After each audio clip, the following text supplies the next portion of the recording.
I give you the class and our very special guest, who we're so grateful to be here, of the new script workshop. And the class starts applauding. We're well trained.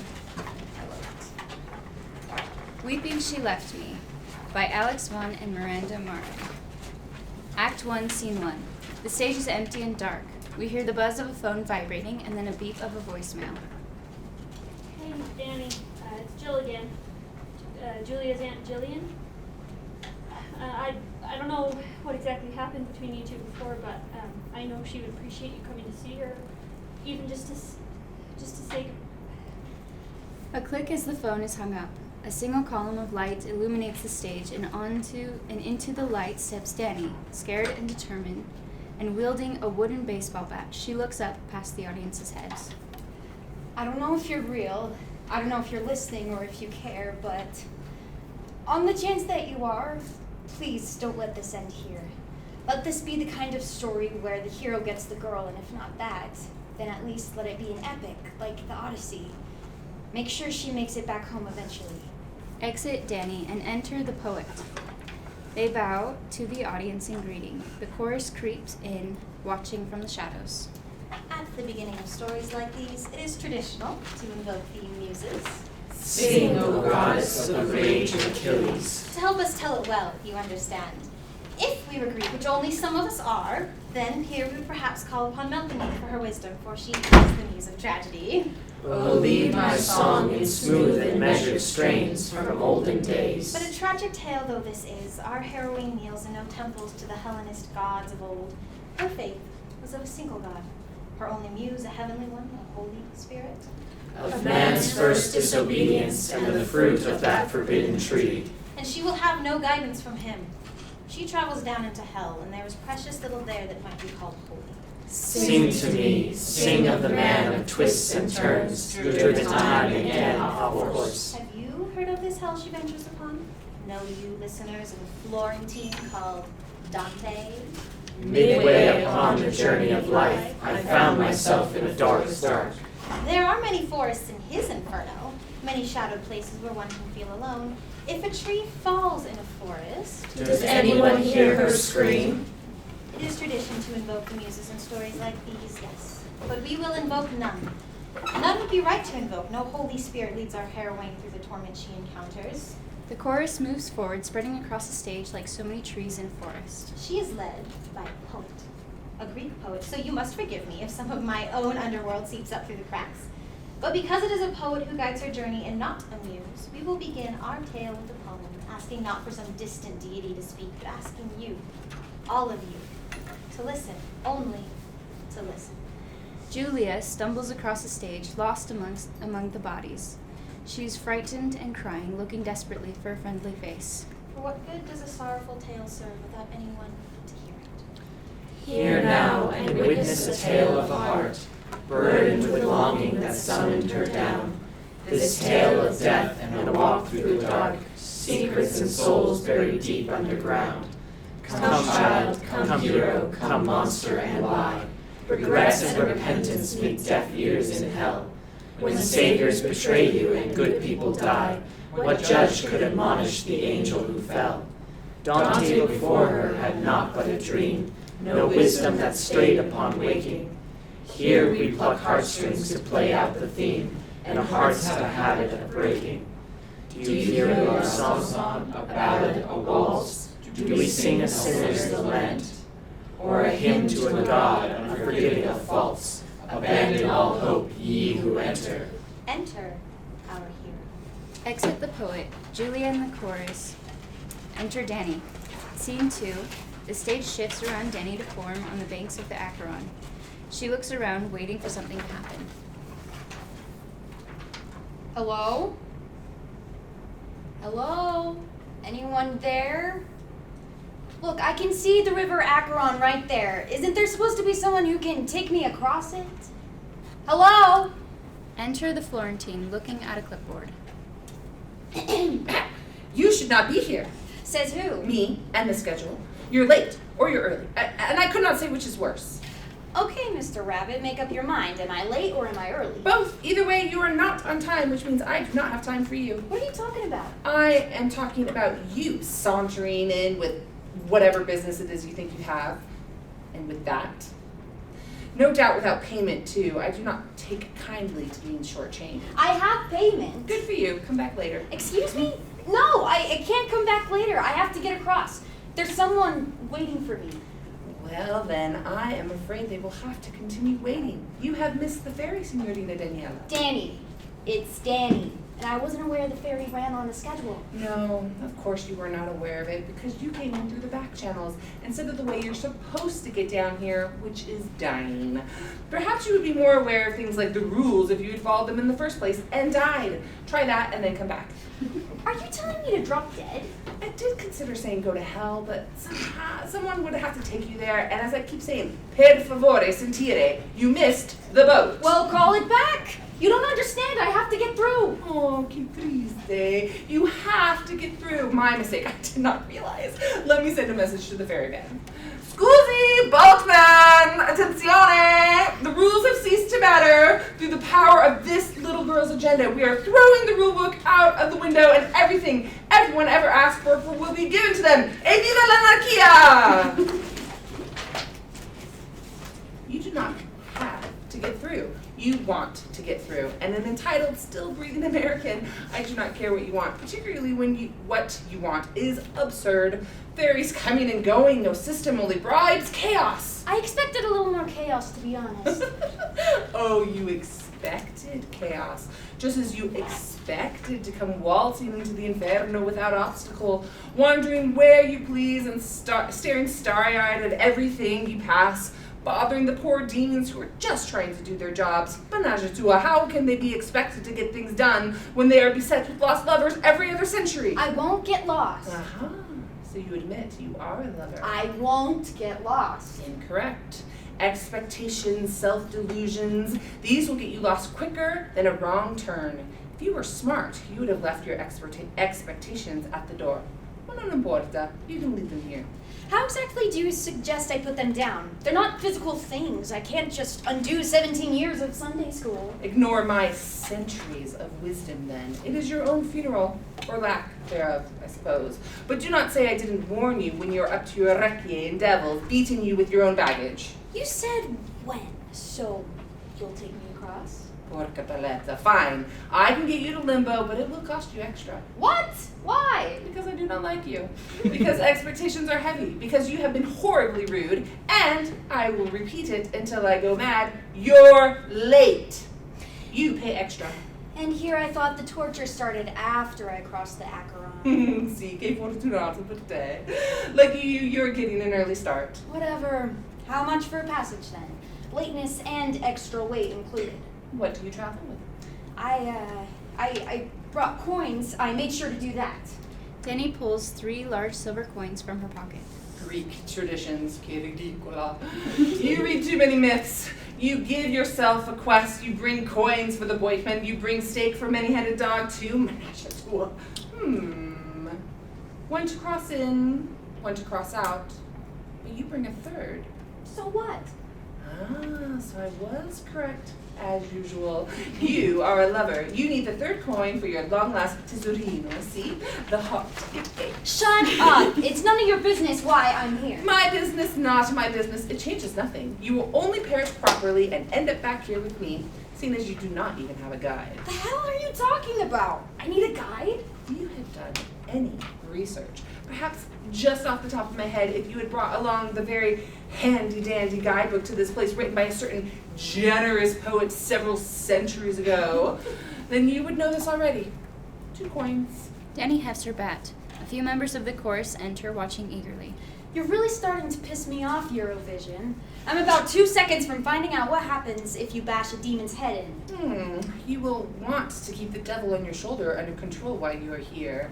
You will not make it far if you're caught sinning. The demons will saddle you with a punishment faster than you can whine. No fair. And I am not a demon, as you know. But I'm not dead. The ones making the decisions do not care one way or another. What do you mean they don't care? Soul is a soul, whether or not it has a body around it. A good guy may be able to convince a devil that they can wait for your proper death, but if they sense a damning amount of their sin within you, then you will remain. So if I belong in a particular circle because of stuff I've done, I won't be able to leave? Ding, ding, ding, aguri, give her a prize. He pushes the bat down. The prize will not be a discount on the fare. 2 points. Can't I make a deal? Demons like deals, right? Can I trade you something else? Again, I am not a demon. What I am is bored. I have not had an offer for something new in quite some time. So I tell you what, American, I will give you a ride across the river, standard fare, if you answer for me a question. A question? Why? It will make watching your inevitable downfall more amusing. For me and others who might have their eyes on you. The chorus titter and whisper amongst themselves, laughing quietly. So what's the question then? A simple one. You have made yourself a hero on a quest, see? And a Greek one at that. And every Greek hero has a fatal flaw. So tell me, what is yours? What? Flaw? I don't know. I don't have any fatal flaws. You disappoint me, Danny. I thought we had a deal. I can't give you an answer to your bullshit question. I don't have one. You do not have one single flaw. All of this time we've been searching for a paragon of virtue, and it comes in the form of this stupid child. Imagine. I never said I was fucking perfect. But if I wanted to answer questions about what was wrong with me, I'd find a therapist. I'm not here to self-reflect. I'm here to save someone. You are wasting my time. He starts to exit. Wait, you can't just... He waits. She glares, but reluctantly holds out 2 coins. An interesting choice. He takes the coins. A stupid choice. Better to know your flaw and keep your escape route, certainly. I'll find another way out. You will, but you won't like it. Do you know what we call a hero who does not know their weak spots? What? A dead man. Cannot cover your heel if you think it too is invincible. I don't think I'm invincible. Don't assume you know me. You certainly think you're some sort of perfect. A word of advice, little Achilles. You can fill no cups with an empty pitcher. Didn't ask for any vague and ominous advice, thanks. Of course not. My mistake. In boca lupo, child. Huh? Which is to say, into the mouth of the wolf. Or more simply, good luck. Daniela Velasquez, thank you so much for your patronage this evening. Please keep your arms, legs, and soul inside of the vehicle at all times. And in the high chance that the next person you meet has forgotten their manners, welcome to hell. The chorus swarms on Danny. She screams. The Florentine waves pleasantly. What the fuck? Where's the boat? Get off of me! No boat, too late. Let me go! It was not nice to meet you. The first circle awaits. Danny is overwhelmed and dragged away by the chorus. Arrivederci. Lights out. Scene 3. Lights up on Limbo. There's very little of note here, save for a collection of empty pedestals and plaques. Enter the chorus, carrying an unconscious Danny. They drop her on the floor and then take their places on the pedestals, posing and becoming statues of poets. Danny wakes up with a start. What? They actually took me to Limbo? God, I thought it would be the fields or something, but I don't see anyone here but these statues. How do I get to the next circle? That asshole said something about a guide, right? Hello? Anybody here? I need somebody to guide me. Anybody? Danny starts looking through the statues, one by one, mumbling their names under her breath. Ovid, Homer, Shakespeare. How do I know who to... who is the guy who guided Dante? Virgin? Virgil? That's me. What do you want? Oh, good morning. Sorry to wake you. My name is Danny Velasquez, and I need to get to the 7th circle so I can save my... If you're here to rescue your lover, I'm afraid you'd be better off with Ovid. He was the one who wrote about that sort of thing, though it didn't go particularly well for his Orpheus. Or perhaps you could bother Shakespeare, seeing as how fond he was of doomed romance.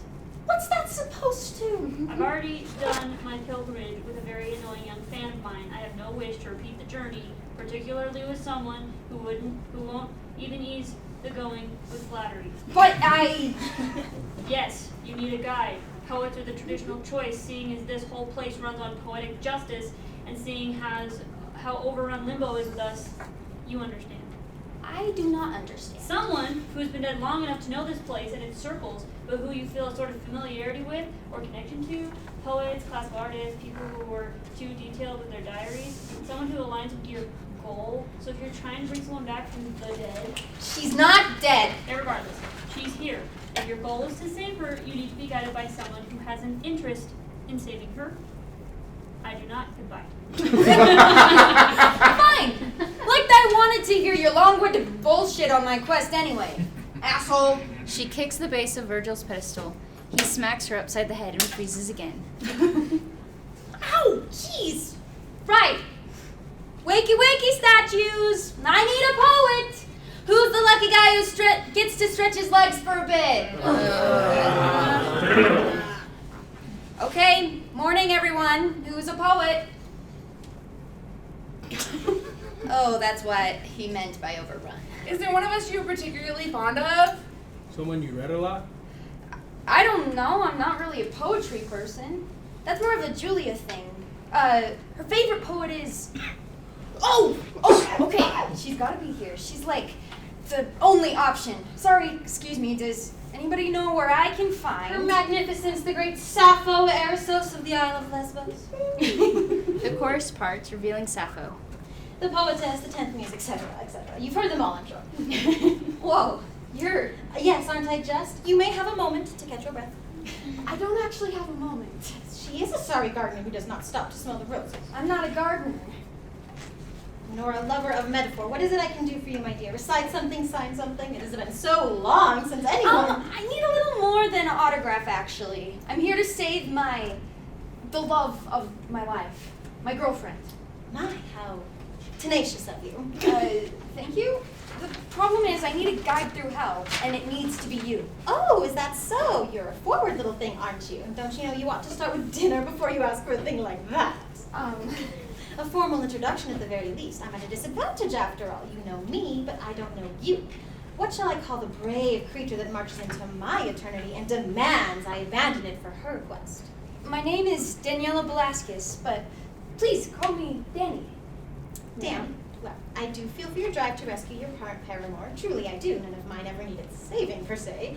But I did often fantasize of them getting into some scrape. Something grand and mythic, so I could come rushing in and rescue them. Such fun playing the hero, you agree? I'm not here to play the hero. Oh, darling. Are you familiar with the term hamaratia? Because you're wearing yours on your sleeve. But never mind that. I'm sure you'll find out soon enough. My point is this. Why should I help you? What do you mean, why? Well, you burst in here with no warning. You woke us all up and demanded our attention, and now you ask me to lead you down one of the most treacherous paths in creation. You know, you'd be very few to make it back alive, and you'd be the first to bring anyone back with them. And you would be there to share in the glory. Oh, don't get me started on my role. As though I wouldn't be the single most disposable character, the mentor. Naturally, I can't really die a second time, but I couldn't bear being written out of the story, regardless of the brutality therein. No, I'm afraid I... Please, I need you. You might not be able to die, but I can. Julia can. And apparently I can get stuck here too. I don't even know how to tell what circle I'm in. I need you. Really, being stuck down here isn't so bad. I've been here for over 2 millennia, and it's only made me more interesting. I'm not worried about anyone but myself, and isn't it just splendid? Just go back up and worry about yourself. You'll find your way down here eventually. I can't just leave her here. Do you have any idea what it's like to be in love? Oh, please. I wrote love poetry nigh exclusively. Julia is the love of my life. I said the name of several. Athens, Telepesia, my darling Anactoria. Each of them left me in some way or another. But now I've been dead for quite some time, and that's quite a bit of time to be alone with your thoughts. And the thoughts of various other great thinkers and poets. Do you know what Plato once told me? Love is the name for our pursuit of wholeness, for our desire to be complete. Imagine that. Go be complete, Danny, and you'll find yourself, you won't need your little Julie at all. You'll certainly won't need to lose yourself in this doomed endeavor. Even if I don't need her, I want her. Sappho starts to exit. Wait, some say the most beautiful thing upon the black earth is an army of horsemen. Sappho stops. Others say it's infantry, and still others say ships. But I say it is who you love. You're a clever little minx. You're trying to win me over by using my own poem against me. Is it working? It isn't not working. I was a heartbroken, lovesick girl when I wrote that one, much like you are now. You speak with passion, and I'm a great lover of tragic romance. I find myself torn. I am... Of 2 minds. Ah, there you go again, knowing how good I am with words. Very well, Danny. I'll be your guide. For real? Yes, flattery is an effective weapon to a poet. And besides, it has been some time since someone reminded me of why I wrote love songs to begin with. Thank you! Really!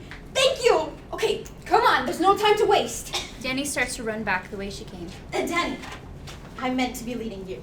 Oh, right. And this way, and hurry along, as you said, there's no time to waste. Exit Sappho and Danny. Scene 4. Lights up on Lust. In the middle of it is a Catholic confessional booth, the curtain drawn, as well as a font of holy water. Occasionally, a demon or a sinner will run across the stage, trying to escape or trying to catch someone. Enter Danny and Sappho. Danny is holding Sappho's arm. Oh, great, a busted up church. That's not ominous at all.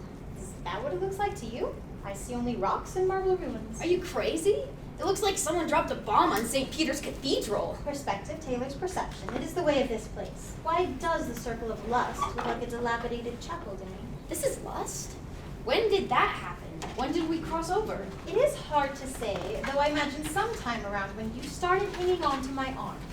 Embarrassed, Danny drops her hand and steps away. I mean, can you blame me? No, I suppose not. You are a dyed-in-the-wool romantic with a weakness for lovely women, and I am a devastatingly lovely woman. The second circle set its cap at the moment we entered.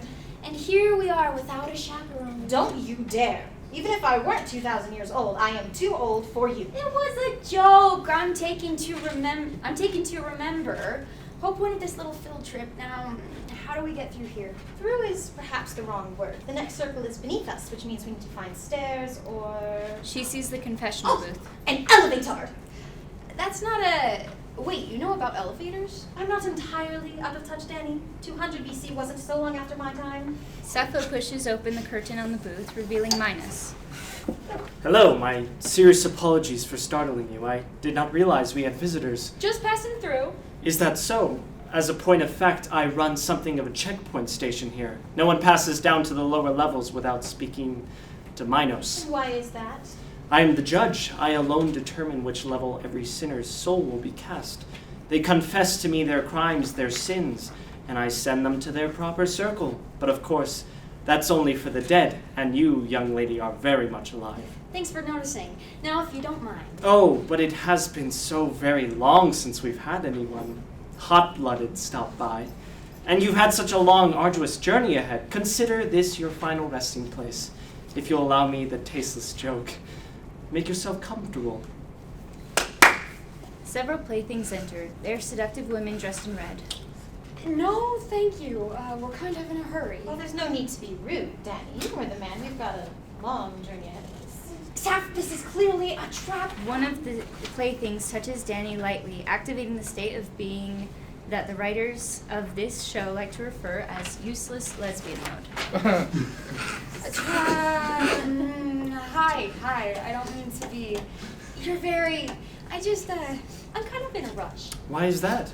My darling Aunt Victoria, is that you? Sappho exits with one of the playthings. I need to get to my girlfriend. I mean my friend who is a girl. She's not. Now, don't lie. I have to toss you down to the 8th circle for that, and it's already full to bursting with dishonest souls. We had to split it up into 10 different rings. Can you imagine? Wait, 10? Besides, child, there's no need to be frightened of your true self in the circle. Bullshit, this is lust. Shouldn't this be the one where I'd get in trouble for being my true self? Of Lesbos, do you mean? Of course, it's a shame your friend has already slipped away. I'm sure she would have enjoyed that one. Sappho? Where did she... Oh, she's off with one of my dear playthings, I'm sure. Aren't they charming? No, I mean, yes, they are, but... As I said, child, we don't particularly care for which ambrosia you partake down here. Only that you tasted some of its forbidden sweetness at all. You needn't fear punishment for your preferences until the circle of violence. Violence? I think that's where I'm headed. Then I'd urge you to tread with care through its second ring. Violence against God and nature. They can be quite touchy about your kind there, but in lust, it's come as you are, and you, my dear, are warmly welcomed. It is not often my playthings have the chance to enjoy the pleasures of the flesh. Most of that come through here have already been deprived of theirs. I know what you're doing. You can't fool me. Oh? It's a trap. This is a trap. You're trying to trick me into sinning so you can keep me here. All of the playthings tense up, annoyed. My dear child, why would I do that? I've already told you that I'm the one who determines which of all circles to send you to. If I thought you belonged here, I would simply keep you. And no, but you need proof, right? You need to prove that I'm, lustful. You wound me, Daniela, and yet I understand. It is so difficult to enjoy a pleasurable time when one of my ilk is watching you so closely. I'll leave you to it. Do be kind to my playthings, won't you? Their feelings are easily hurt. Exit minus. The playthings surround and become very touchy with Danny. Hold on, I still don't know where to You go. don't need to rush off so soon. Your pretty girl will still be there when we're done. I have to find Saf. Oh, you don't want to do that just yet. She'll be in a state, I'm sure. A state? Tough undress. A compromising position. An amorous congress. An intimate moment. No, yeah, I got that. But aren't we the lucky ones? Haven't had a heartbeat to speed up in so long. What sort of thing do you like? I like Julia. I don't... You're all very, alluring, but... Alluring. You're cute. She said Julia. Sounds familiar. Have you seen her? I think so. Where? The playthings all point. Enter Julia, stepping out of the confessional booth. Danny and Julia rush to each other. Jules? Danny, I can't believe you came after me. You found me. Julia moves to kiss Danny. Wait, this isn't right. What's wrong, lover girl? You shouldn't be here. You're in the 7th circle. Why would I be down there? Because, don't you remember? Guess they just liked me too much down here to send me anywhere else. I'm just that cute, right? It's really you? It's really you. She tries to kiss Danny again. Whoa, girl. We should get out of here first. It can wait a second. I missed you. I missed you too. Julia starts kissing Danny's neck. Oh, okay. Whoa. Stop. We can't do that. Why not? Because it's a trap. The playthings all tense up again and glare at Danny. The lights get just a little bit redder. A trap? Yes, it's lust. We can't give in to temptation. We're in hell and everyone here is just waiting for us to slip up. So they're pretending they want to make me feel good, but they're just trying to tempt me, both of us, into giving in. The playthings' postures slowly turn more feral, as though they are about to attack Danny. The lights get even redder. What do you mean giving in? To what? To this! To them! To sex! Wow, okay, and here I thought you liked kissing me. Of course I do. I really like it, but we can't here now. It's... Where and when and then, Danny? What? Where and when? When is a sin not a sin, Danny? I don't know. Kissing me is falling into a trap? Giving in to a temptress. Too good to be anything but evil. Right. Oh, why am I even asking? You're always had such trouble letting your guard down, haven't you, lover girl? Those walls just stay up. Poor Julia. No wonder she killed herself. What are you talking about? Don't say that. Are you really that Afraid? Disgusted. ashamed of me? The playthings begin circling. No, not of you. Of what then? If you're not ashamed of me, why do you tense up whenever I touch you? Or turn the lights off before you take off my shirt? Does that make it less of a sin if you don't have to look at me? Julia, come on. This is crazy. We can talk about it later. You hate me, don't you? You hate that I make you feel this way. You hate that I make you want me. For years you thought you were just so much more chaste and pure than the other girls because you were never tempted. Then I came along. Turns out you just weren't interested in guys. You're not Julia, are you? You're ashamed of her then. No, I'm not ashamed. I just don't trust it. I don't trust this. You don't trust what? Julia? Sex. It takes over your body. It gets into your head and under your skin. Inside you. And until you can't stop yourself, until you're not even in control anymore. So every time you kissed her, that was you losing control. If perfect little Danny had her way, she'd never even go near that dirty Julia. I didn't say that. That's not true. But you did say it, Danny. God, you're not even sorry, are you? She's still playing the good girl. Like lying about what she wants is somehow going to save her. You're not Julia. As if it would make a difference. You don't want her, remember? At least that's what you told your... Danny shoves the false Julia to the ground. The playthings freeze. My hero. I'm sorry. No. Congrats. You did it right. You defeated the wicked seductress. Shoved her away and showed the whole world that Danny the Pure would never enjoy something like her. I'm sorry. Fucking act like it. Julia stands and walks towards Danny. Did you mean what you said? Do you really hate kissing me that much? No, it's just they were asking questions and I panicked. I'm sorry. I love kissing you. I love you. Are you sure? Danny kisses her. For a moment, the playthings all relax. Then, suddenly, Danny shoves the false Julia back again. Shit, this is exactly what I was talking about. Get the fuck away from me. I'm not falling for it. The playthings become utterly feral and begin attacking Danny, who starts fighting them off with her bat. She hits the false Julia. Oh, the paradigm of virtue hit me again! Make me yield! Finish me off! I'll scream for you! The playthings overwhelm Danny and all begin pulling on her arms, legs, hair, and clothes, tugging her in different directions. No, stop! Please stop! I resisted you! You can't keep me here! Yes, you resisted. The vile, filthy Jezebel has no hold over you. So why don't you just end her fucking suffering? Kill me and I'll die a small death.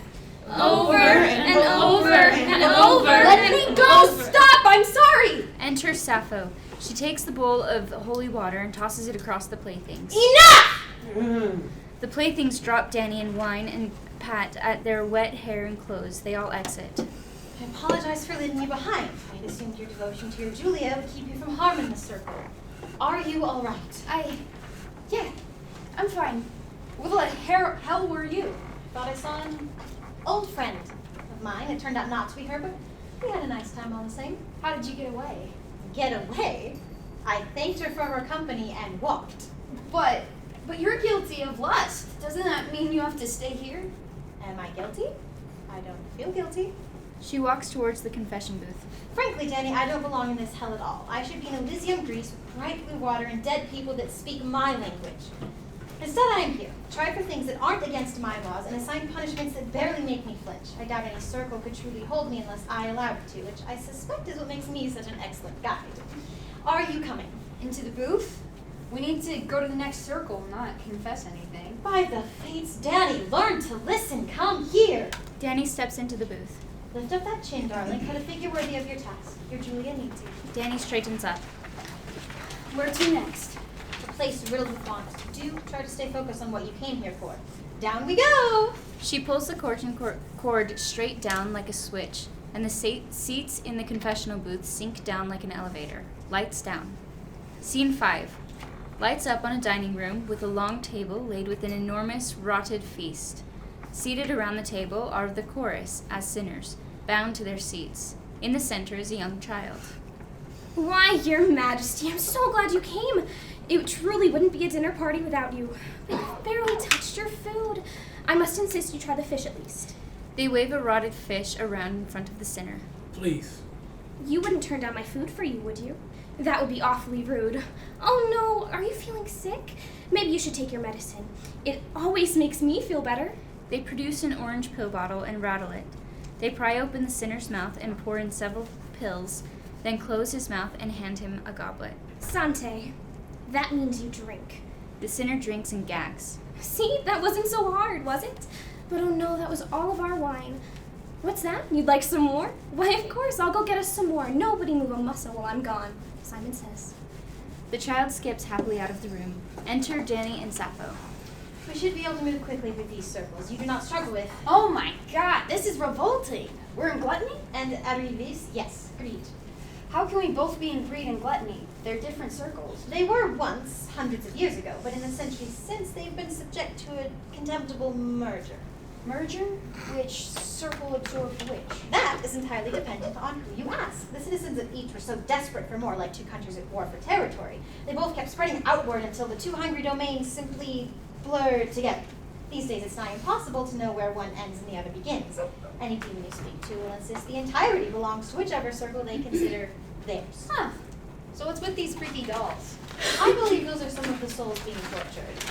These are people? They were. It's hard to say how well that description holds. They made their possessions their identity, and now in death they are themselves possessions. What the fuck? Do not forget that we are still in hell, Danny.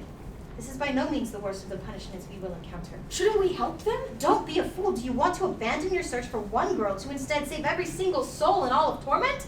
It is not a task that is possible, and more importantly, it is not your task. We need to hurry.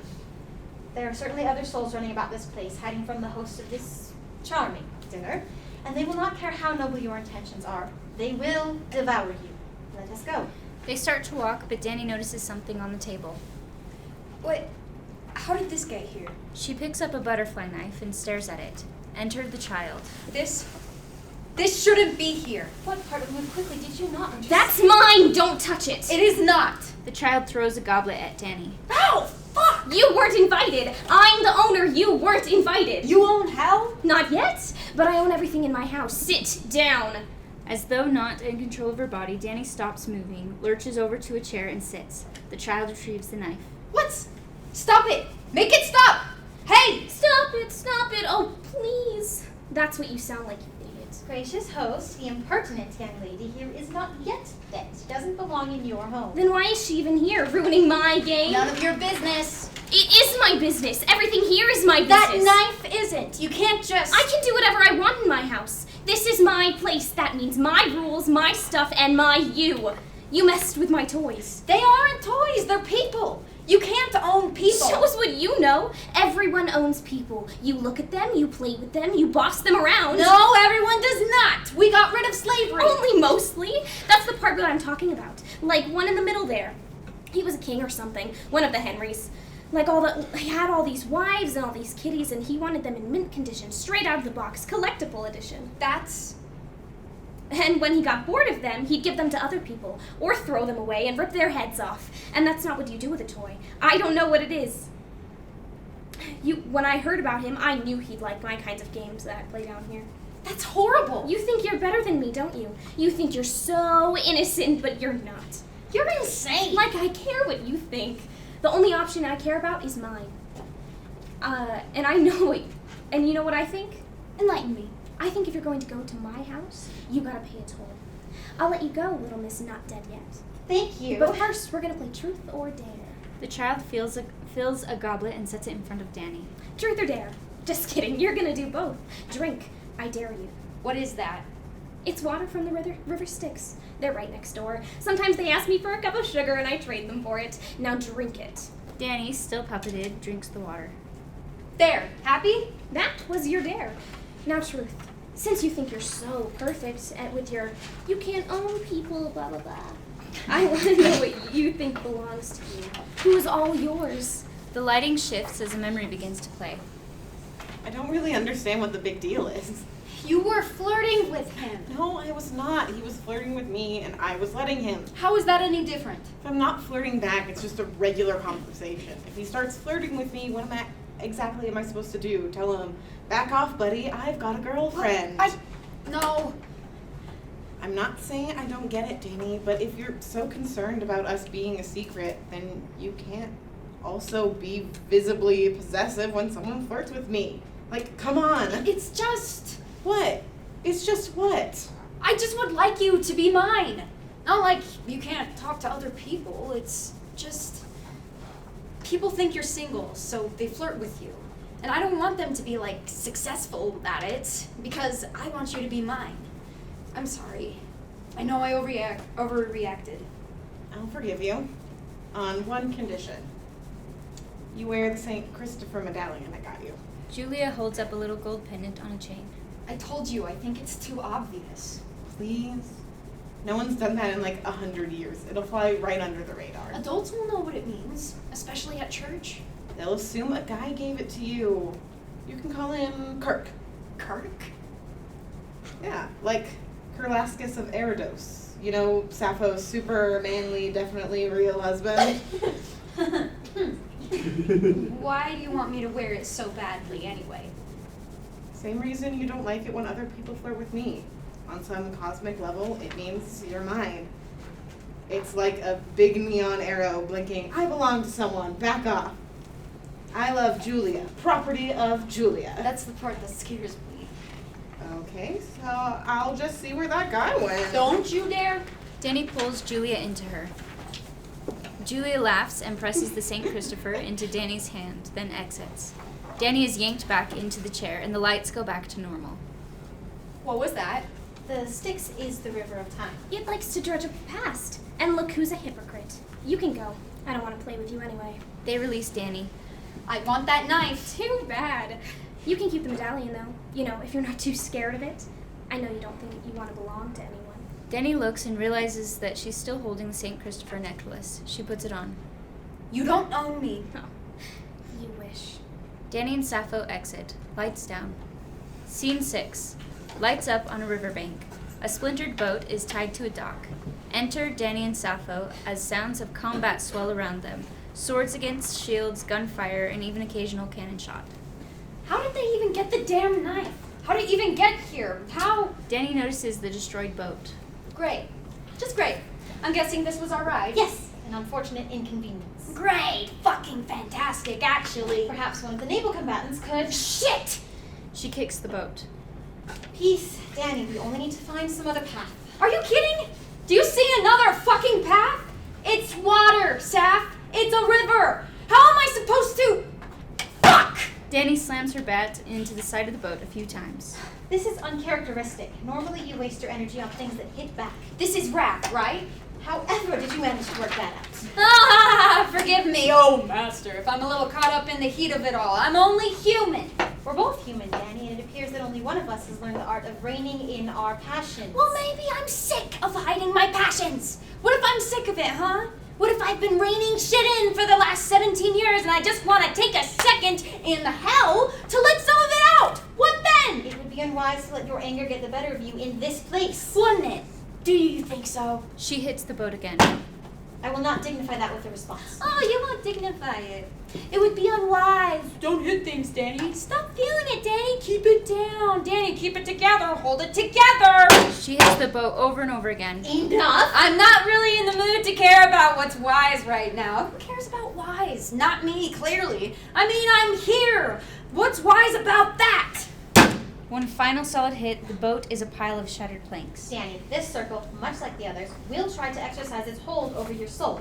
If you play into it, into your anger, you risk proving that you belong here. You will not be able to move on. Shut up for 5 minutes. Just shut up. Wouldn't you let me have this?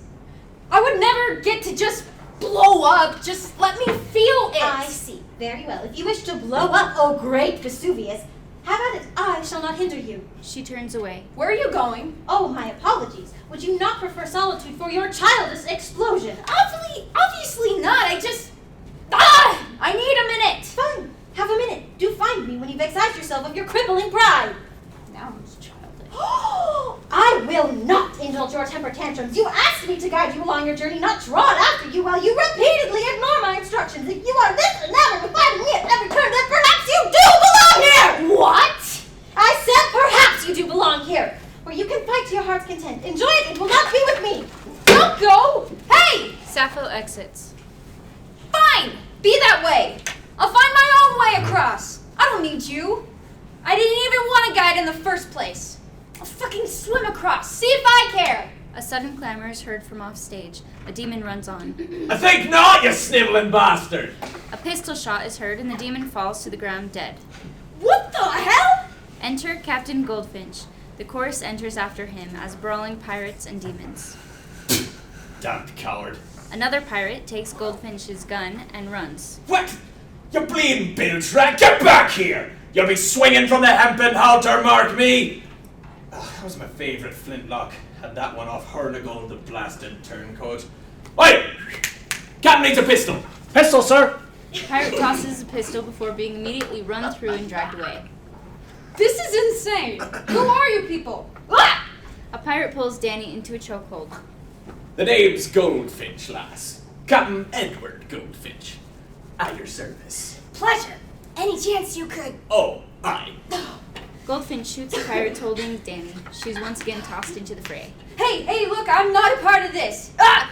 Yar now, lass, on guard. Goldfinch thrusts at Danny and she awkwardly parries with her bat, joining the fight. And to whom do I owe the honor? I've not seen your face before. The name's Danny Velasquez. I really don't have time to. She tries to leave, but Goldfinch stops her with a cut from his cutlass. On guard means on your guard, Miss Velasquez. Danny falls into a ready stance and they begin to circle each other. A bit young to find yourself amid the fire and flame of this theatre of war, Miss Velasquez. Styx claims they're awfully damned, but that rot sets in with age. I don't intend to stick around. I'm not actually dead. Not dead. Well, cleave me to the brisket and toss me port side. You know, I heard some tell of an unburdened passers through, heroes and the like, but I thought it idle chatter. In all me time hereabouts, I've not set eyes upon your ilk. Bit of a walking myth ye seem to me, lass. He disarms her and puts his blade to her throat. What? No begging? You're a far shot more to lose than I, lass, still with that, still beating heart of yours. If you're gonna kill me, kill me. I don't beg. Goldfinch pulls a sword from the chest of a nearby body and tosses it to Danny, who catches it in surprise. I may be a pirate, but I'll not kill an unarmed opponent. I've that much honor left in me breast. You're a pirate? Aye, in life. I preferred the term privateer, though I was perpetually between contracts. Here, though, not much to do beyond brawl and kill and die. He salutes her again, and this time she salutes him back. You can die? Aren't you all already dead? Yeah, Dennis, did. Aye, give us an hour or so, we'll be back up on our feet and killing each other anew. A load of shot twixt the eyes ain't good for more than cracking headache in hell. The two begin dueling, continuing clashing swords through the scene. The pirates begin spectating, like a very rowdy audience at a sport game. Pardon me prying, but what exactly brings a nice young lady such as yourself into the depths of Hades? Why should I tell you, Captain? It's none of your business. My business aside, I am curious. How'd you come to be trading blows with the likes of me? The likes of... Ah! Shut up! Pairing cutting heads with cutting words is a practiced art. And you not had near enough practice, though I do admire the effort. Oh, fuck off! Danny is knocked to the ground. That's fine. Make him pay for it! Danny ferociously attacks Goldfinch again. Putting on quite a show there. Blazing fury, raw emotion. You have to admire that blazing fury, don't we, lads? Yeah! But you're missing the body of Hector. What? You're not a lover of the classics then? Damn shame. Hector lost! Oh, the Iliad. Achilles, Patroclus, the city of Troy, and the subsequent fall of that blasted place. Heard of it? Aye, ye really ought to read it. Marvelous tale. If ye can manage it, the original Greek is the way to go. Velasquez is a Greek name, aye. What the fuck does this have to do with me? The rage of Achilles! Nothing to do but scream into the void and howl for the blood of something that's got bugger all to do with the thing you're actually angry at. You've made me your Trojan army, something to pummel until you can't reach Hector. So tell me! He punches her in the gut and she doubles over, coughing. Who's your Hector? Nobody! She attacks again. Come on, lass. If you're gonna make me your sparring dummy, I deserve to know whose half, on behalf, I'm taking this beat. Shut up! You be hacking away at a man with no account to you, with the fury of a cornered tiger. Shut up! Shut up! Just shut the hell up and hit me! If Danny were a dog, she'd be foaming at the mouth. She is barely coherent and a bloodthirsty, raging machine. Goldfinch is still toying with her. Come on then, wee firebrand. Is that your best? I thought you said you wanted to fight. Ah! Danny rushes him. They trade blows. What are you angry at? You! And who am I? Fucking pirate who won't stay still! Hear that, boys? Wants me to lie down and take it. Not even looking for a fair fight. Boo! Care ye nothing for honor, lass? No! Well, what do you want to destroy? Always! Who will you destroy? Who? Danny lands a sizable blow on Goldfinch. Yeah! Fucking dad! I'm the bastard from the yard arm! And my stupid mom! Yeah! Aye, girl, aye! Every single condescending asshole at church! Burn the place to the ground! If God's a friend of the Christians I known, I'd be glad I'm in hell. I'm not! I hate it here! I hate that I'm here! I hate God for building it! I hate the devil for running it! I hate that it's all so familiar! I hate that I had to come here, and I fucking hate Julia for it! Danny stabs Goldfinch, a fatal blow. He falls to his knees. Danny's rage evaporates. You seem to regret that one, Miss Velasquez. I'm sorry, but you'll just come back, right? I didn't... Not the blow, lass. I didn't mean the blow. Danny starts to cry. I don't hate Julia. I don't know why I said that. Who's this Julia, then? My lady. Your lady? Are you angry with her? Yes. No, I'm just angry. All the time at everything, at nothing, all... Yourself. I know that way well. It's my fault she's here anyway, not the other way around. I hate myself. I'm so... Careful, lass. Keep talking like that and you'll soon find yourself in some awfully deep waters. He coughs violently. I'm so sorry. Good. Means you still got a soul in you. Now, watch close. If ye never seen the life drained from a man's eyes, it'd be a thrilling sort of experience. Oh, God. Don't bother with him, lassie. Don't waste your breath. He's forgotten us. Goldfinch dies. What the hell is wrong with me? What the hell is wrong with me? She starts to run, but her path is blocked by a demon. You seem rather worked up. I've got just the thing to cool your head. The demon grabs Danny and drags her off stage, screaming. Ah! We hear a loud splash, and then the sound of fighting fades away as if muffled by water. Lights down. Scene 7. The lights up on Danny, looking happy, relaxed, and a touch tipsy. Faint music is heard. Enter Julia, holding 2 red solo cups. Hey, lover girl. Hey, where'd you go? Got you a present. Is this alcohol? Uh-huh. In a generic red cup and everything. Just like in the movies I'm not supposed to watch. Does this mean I'm a real-life teen now? A certified punk. We're juvenile delinquents. Beatniks. Hooligans. Hey, do you know that hooligans comes from the Irish family? The old hooligans? Danny stares at her enchanted. God, you're pretty.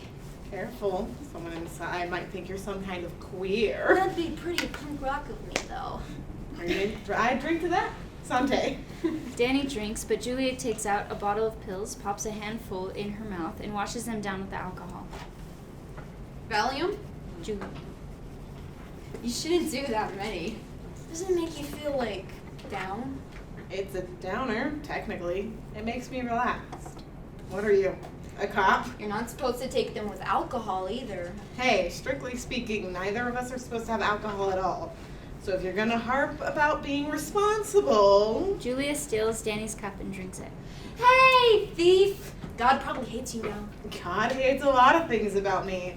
As far as I'm concerned, he's not the end-all, be-all on morality. And if he is lover girl... She kisses Danny. Well, you'll find me in hell. Exit Julia. The lights shift to blue. Muffled sounds of fighting fade in, heard from underwater. Where am I? What was that? Julia? Enter Rosary, looking melancholic. You fell down. I'm sure you could swim back up if you wanted to, though. And who exactly are you? I don't remember my name. Not that it matters. Call me Rosary. Where are we? Are we still in the sticks? Mm-hmm. This is where the Solon end up. When the people up there grow tired of fighting. Oh, how did you do that before? How was Julia here? I didn't. You did. This place, the water in the sticks, it's all memory. Oh, right. That's why most people don't bother swimming back up. It's not so bad as the rest of hell, I think. I just float along and remember. You can too if you like. Can I do another one? How do I make it work? Just ask. Rosary exits. Julia? The lights shift again. Enter Julia. She sits on the very edge of the stage. On the other side, the child enters. Julia stares at them. Julia! Oh my god, I've been looking for you everywhere. Your aunt said that you were at the tracks, and I thought... I was worried. I'm glad you're okay. Are you okay? Jules, please talk to me. I was really worried about you. You weren't answering any of my texts. Maybe I don't feel like talking to you. You don't mean that. I know you don't mean that. It's just that thing in your head talking like you told me about. The thing that makes you push people away when you're having a hard time. Leave me alone. No. Fuck off, Danny. I mean it. Last time you said that you never actually wanted to be alone. I'm choosing to believe the you that was acting like herself. I am acting like myself. This is myself. No, it's not. You're not quite like this. Or you're not quiet like this. Or cruel like this. You're the bravest, coolest person I've ever met. You're beautiful, and I think you're a paragon of... Jesus, Danny, if you're looking up to me as a paragon of anything, then you've got a sorry fucking excuse for a moral compass. You don't mean that. You said... Would you stop giving me the benefit of the doubt as if I deserve it? I don't, okay? I tricked you into thinking I'm a good person, but I'm not. I'm just not. I'm a con artist. You think I'm worth something, but I'm not. You think you like me, but you don't. I do. Well, I don't like you. So why don't you go back to your perfect little picket fence house like the perfect little daughter you're so desperate to be? Stop it! Please. I just want to know what's wrong. Tell me so I can fix it. You can't fix it. I can try. I can at least try to make you feel okay. I'll never be okay. Yes, you will. We can feel okay together, okay? Just talk to me. I don't want your help. I don't want you. Go away. Please, stop saying that. Just let me help you. Help me? You've never helped me with anything. You couldn't help me if your life depended on it. I mean, look at you now. What? It's all your fault, you know? What is? It's your fault that I'm here at all. It's your fault. This isn't a memory. No, you stupid freak. It's hell, and you're the one who sent me here. God, you're such a waste of air. At least here in the river, you're not using up any oxygen. At least here, you're not ruining anything. Here's an idea, Danny. If you're gonna fuck up someone's life, start with yours. Exit Julia and the child. The lights shift back to normal. Enter Rosary. That wasn't... I should have warned you. They're not all good. They're just better than the alternatives. I'm sorry. I messed up again. I can't do anything right. I should have warned you. Exit Rosary. Danny sinks to her knees and starts to cry. Jules, I'm so sorry. I know it's my fault, okay? I know it is. I was supposed to be the one to fight for you. I was supposed to protect you. I promised you I would, and I did it. I failed you. She starts hyperventilating. I was a coward. I made everything worse, and I'm sorry. I'd take it back if I could, but I can't. It's too late for that. But I'm going to save you. I'm going to make it better. I know it's all my fault. Please forgive me. The lights shift into another memory. Enter Julia. How's your hand? Fine. My fingers took the brunt of it, so the important bones are actually okay. I thought you of all people would know it's better to do like that palm thing, you know, so you don't break your knuckles on the other guy's face bones. They teach it in self-defense classes. Yeah, I know it in theory, but in practice it's not nearly as satisfying as a real punch. That's kind of masochistic. Says the girl who picks fights with the captain of the wrestling team. I didn't pick a fight. He did. Julia pulls out a butterfly knife, the same one Danny left in greed, and starts flipping it idly. You shouldn't do stuff like that. What, bring a knife to school? That's rich coming from you. No, you shouldn't talk shit to boys twice your size. Are you gonna tell me I was asking for it? Were you? I don't know, maybe. I don't know why I do half the shit I do. Sometimes it's like someone else is making choices for me. What do you do that pissed him off? He and his friends were saying, She puts the knife away. He was saying he figured he could get the gay out of me if he tried, whether or not I wanted to let him try. Oh, God. Yeah. I told him it would take more than 3 inches, and he got mad.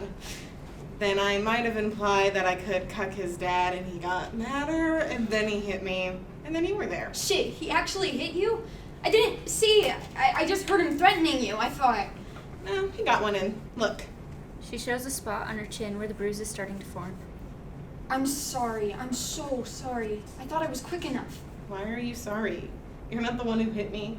I'm fine. Really. It's not your fault you can't always be there. Besides, I'm more worried about you. How are you gonna kick everyone's ass at beer pong on Saturday with a busted hand? Shit, Hunter's New Year's party. Is it even a good idea to go anymore? Don't. You promise. I know, but I just ran to your rescue against the captain of the wrestling team. People are going to... You promised. Danny nods.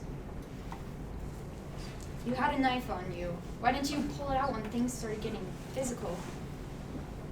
I think I just didn't care if I got hit. I hate it when you say things like that. What if I hadn't... I promise the next time I'm losing a fight and you're not there, I will use the knife, okay? Thank you for saving me. Always. I'll always save you. Don't make promises you can't keep. My hero. Exit Julia. Danny doesn't move. Slowly the sounds of fights and wrath start to fade back in, still muffled. Always. I'll always save you. I'm coming for you, Julia. Danny jumps to her feet and runs towards the back of the stage. With an enormous boom of cannon fire and a splash of water, Goldfinch, Sappho, and the pirates pulled Danny onto the deck of an old pirate ship, where she collapses in a coughing fit. There's a girl! All that fire unquenched by the depths. You'll have your lady fair back to ye yet. Woo! Breathe, child. Just breathe. Seth, you came back. I should not have left you. Sorry. My head may not have been as level as I thought. Hey, you're only human. Just worrying about yourself, right? I'm sorry, too. Are you alright? I'm alive. Ha! That's good enough for me. All right, look sharp, lads. We'll have to make our way past Hornigold, but we're headed for the opposite shore of the Styx. Got to get the young firebrand to the Sixth Circle and the city of Dis. Give us an aye-aye if you're up for the trip, lass. Danny looks at Sappho. This is difficult, Danny. It only gets more difficult from here. You don't have to keep guiding me. You didn't want to do this in the first place. I understand. You can go back. I can make it on my own. No, my dear, you can't. You're carrying so much of hers, of your own. It's all so... Oh, I struggle to find the words. You can't just use some of your old ones. I get it. The ones I do the most for hurt me the most, right? Not right. The ones I love the most cause me the most pain. Right. For you, I wish to suffer it all. This I know of myself. I intend to make sure you see this through, Danny. Hell or high water. Once more onto the breach, then. Aye, aye, Captain. Reef the topsails into the wind. Set a course, lads. Next stop, Heresy. Lights down, end of act. Act 2, Scene 1. Lights up on a small checkpoint booth. Behind it is an ominous-looking set of iron double doors that read the City of Dis. Peter waits in the booth. Enter Danny and Sappho. They didn't notice Peter. Another checkpoint? Another set of gates, another set of questions to answer. The demonic city of Dis does like to keep their books in order. And here I thought they'd prefer to burn books in hell. You'll be hard-pressed to find any hellfire at all from here on. Danny and Sappho turn, startled. It only gets colder past this. The circle of heresy is the last fire you'll find. The deeper you go, the harder you find to keep warm. I do not recognize you. No, you do not. I wouldn't expect you to. I am an outlier. Much of hell is populated by the gods and monsters of pagan mythos. They are better behaved than demons, and so better to delegate to. But not so holy that it would be unbecoming to ask that they stay. And which are you? God or monster? I am not one of yours at all, Henry. Now, do keep quiet as I review our companion. Excuse me. Hush.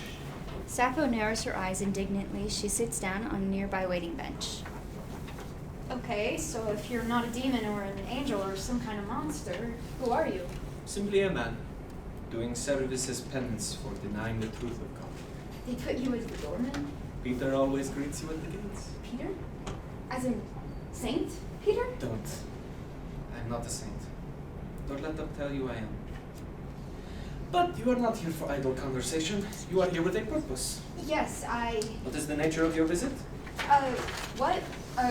Business, I guess. Peter pulls out a clipboard and checks something off a list. Nature of your business? A rescue. Catabasis, designation, Lazarus. Name? Danny. Full name. Daniela. Hosanna Velasquez. Look, can we pass? Daniela Velasquez, do you swear to tell the truth, the whole truth, and nothing but the truth? So help me God. Expect no help from God. Do you swear to tell the truth, the whole truth, and nothing but the truth under pains and penalties of perjury, herein punishable by time spent in the 10th Pelagia of the 8th circle, wherein every plague and illness will be inflicted upon you for time and perpetuity? I do?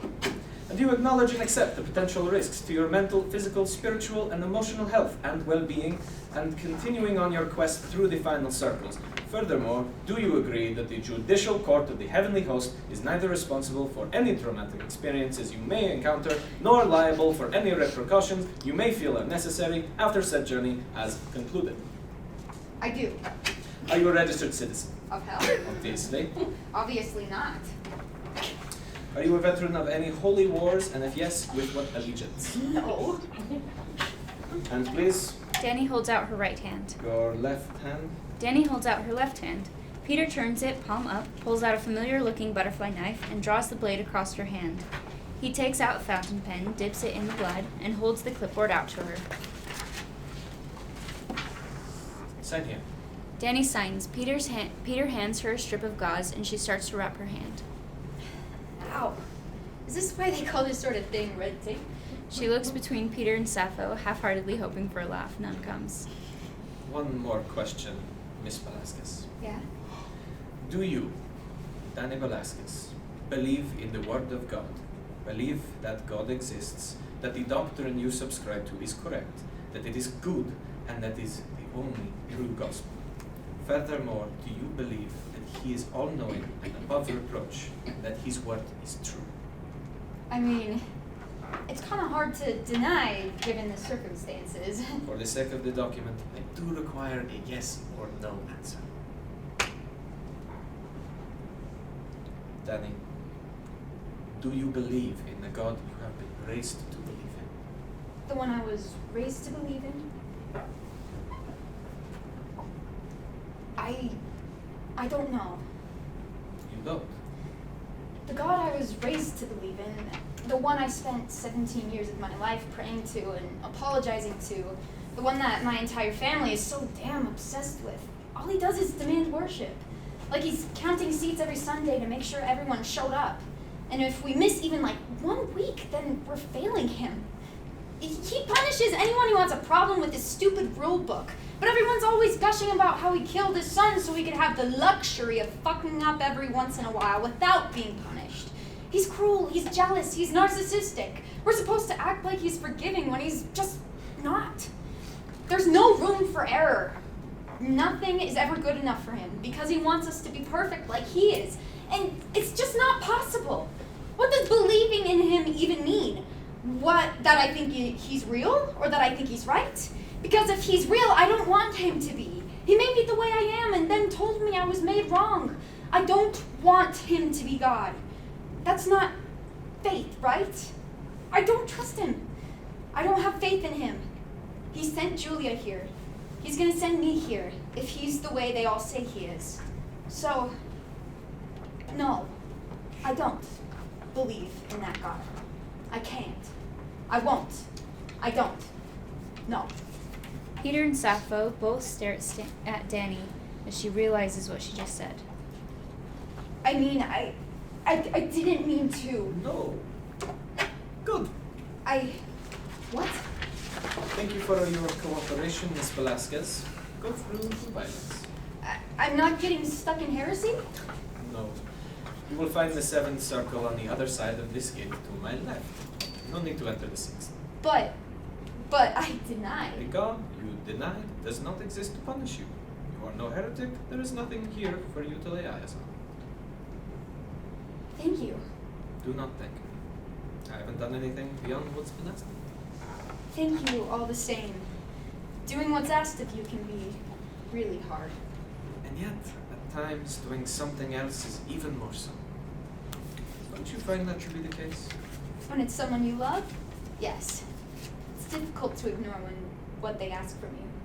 For the first time, Peter smiles. He hands her the knife. Here, you will need this where you are going. How did you? Some divine assistance. It is yours, isn't it? No. Well, sort of. It belongs to someone I love.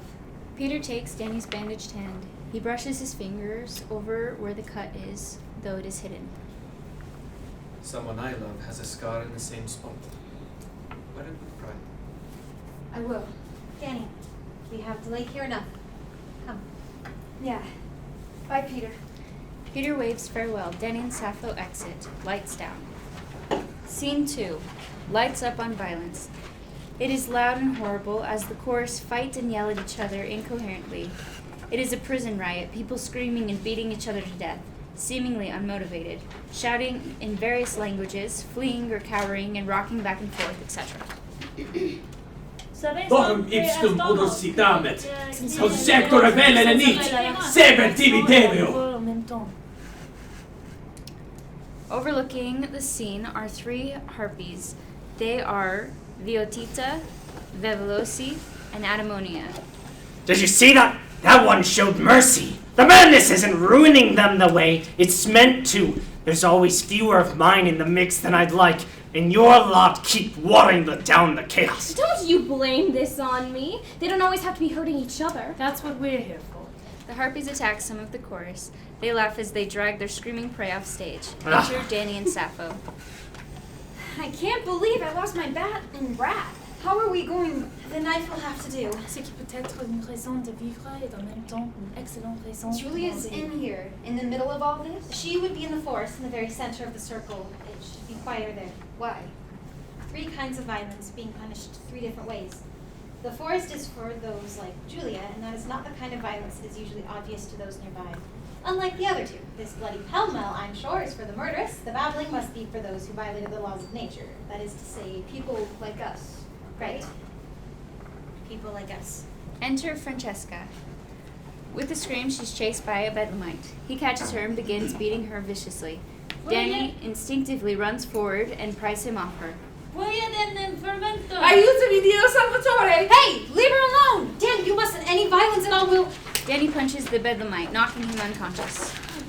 Grazie mille, ma grazioso benigno. Danny, I fear that may have been a grave mistake. Grave? My grave? They never dug it. They never will. I come to death and not to die. Danny? Non ci vuole molto perché il potere di Babele si insinui. What was that? It does not take long for the power of Babel to creep in?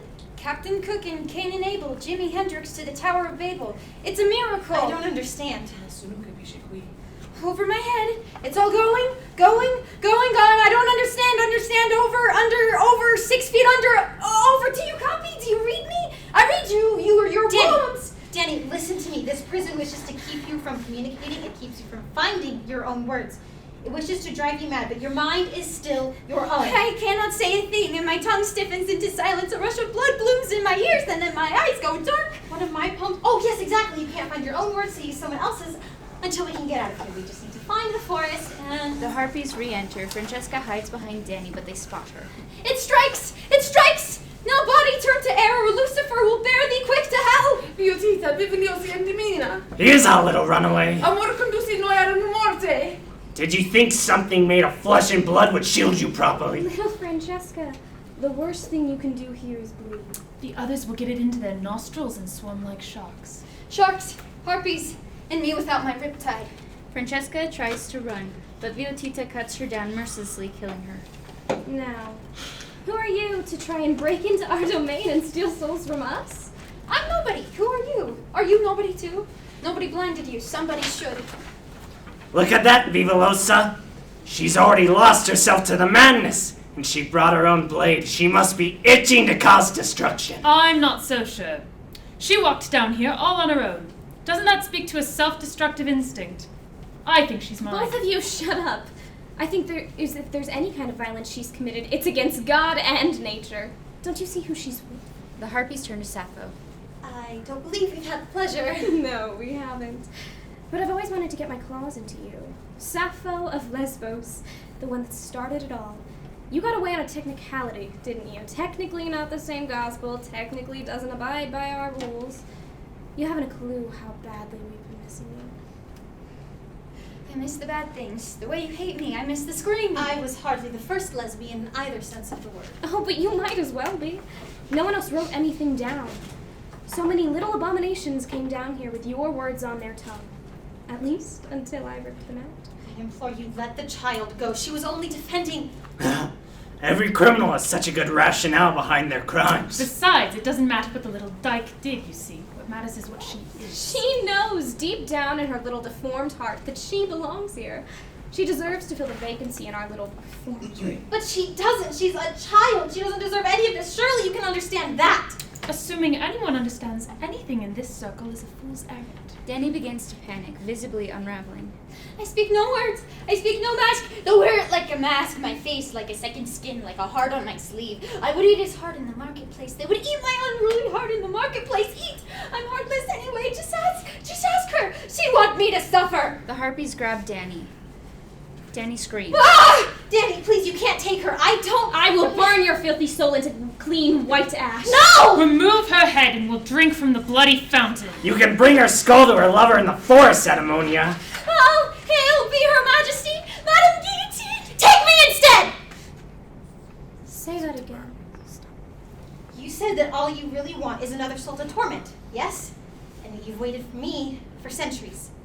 Take me in her stead. Homestead and hearth, I don't deserve it.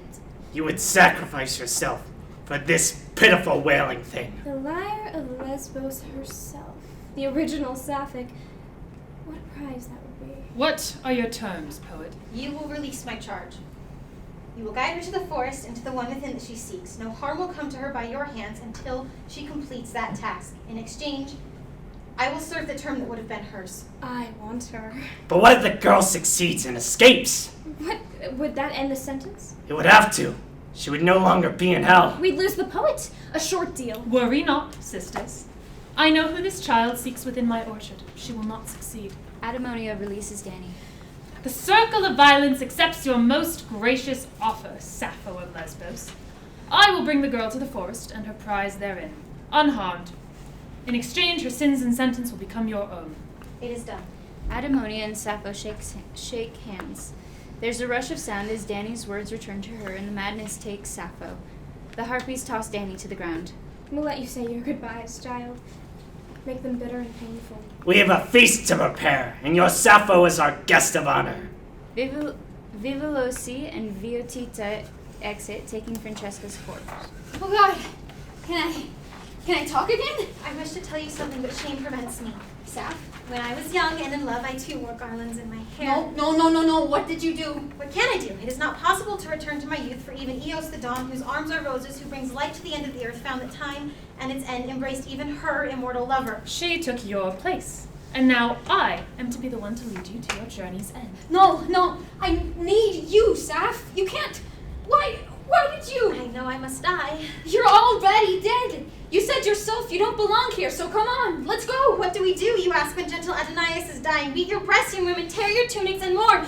Go! I'm not mourning you, Saf. I'm not fucking leaving you. There is no place for grief, Cleus, in a house that serves the muse. Ours is no exception. Even if I did succeed, even if I got Julia out, everything you suffer here will be my fault.